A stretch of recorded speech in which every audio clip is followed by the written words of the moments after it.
going on, Marianas? Hofde, and welcome to another segment of Saipan Supplemental Gardening, where we help to share what we know and what we do to help you start your own garden. In today's segment, we're going to be focusing on growing kangkung. Kangkung is Asian watercress, and it's one of the fastest, easiest plants to grow. And the best part is every time you harvest it, you come back in a few weeks and you can get another harvest. You can do that for about maybe 4 or 5 times before the plant starts phasing out or slowly dies away. So within those 4 harvests, you're looking at roughly about a month and a half worth of food that you can get.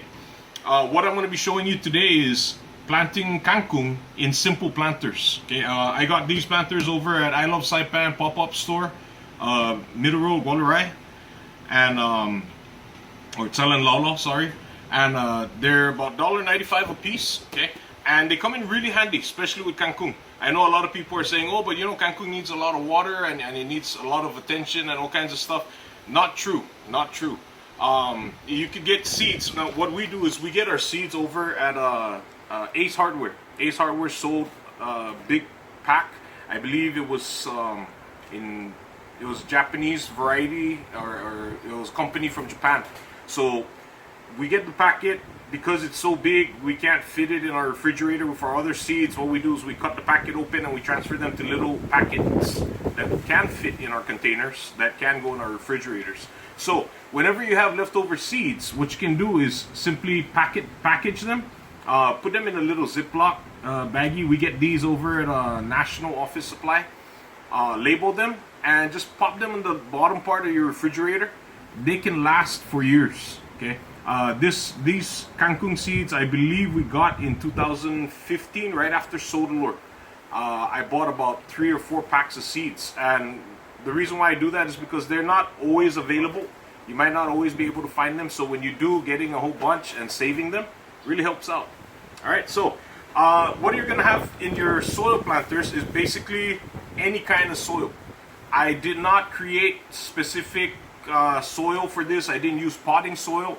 This is soil that I basically got from our backyard in the jungle. You know, I mean, there's no real good quality to it. So the reason why I'm doing that is because I want to show you that you can get almost any type of soil. You know, you don't have to get potting soil.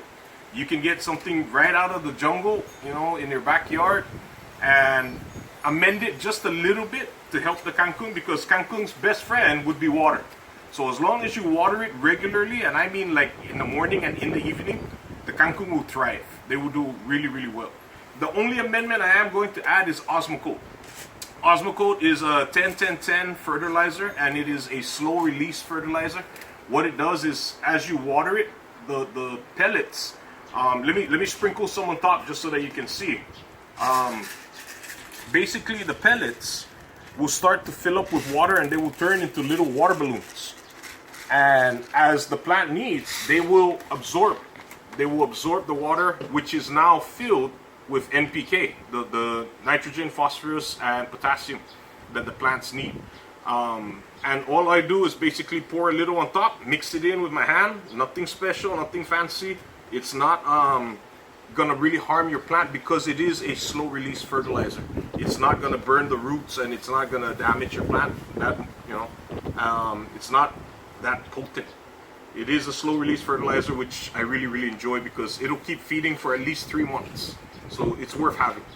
And again, I'll just mix this in real quick. And you basically just want it to just mix in on the top layer, because every time you water, what's going to happen is all those fertilizers that get released will go downwards towards the root.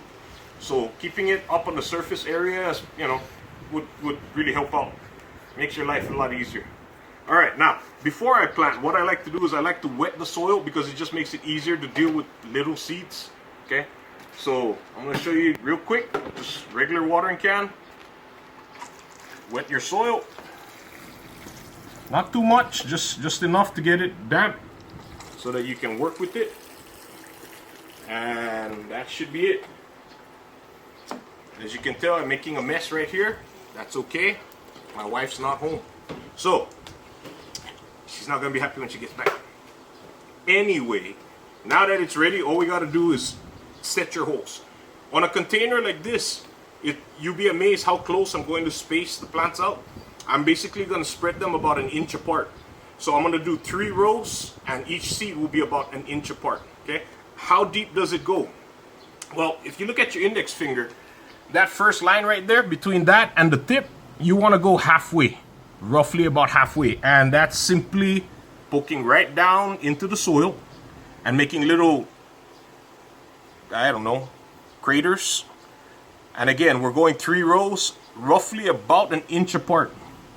And I know a lot of folks are going to be saying, "Oh man, that's way too close. You know, they're not going to survive. They're not going to thrive. They're not going to do good." You're not going to have these plants growing for long periods of time.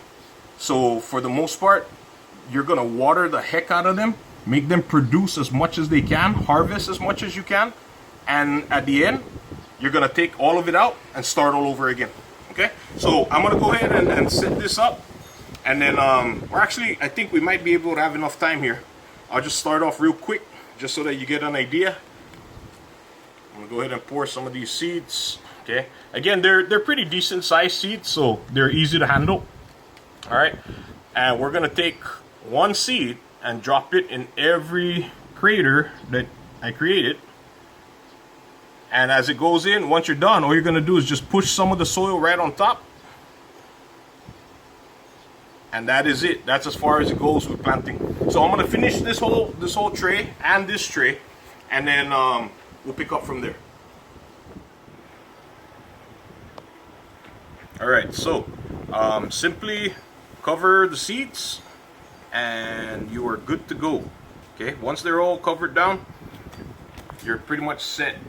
Also, just real quick, I want to let you know we changed the rules a little bit. I ended up putting 2 seeds per hole just in case. That little packet that you saw is completely wiped out in these 2 planters. And these 2 planters are basically going to create 1 meal each.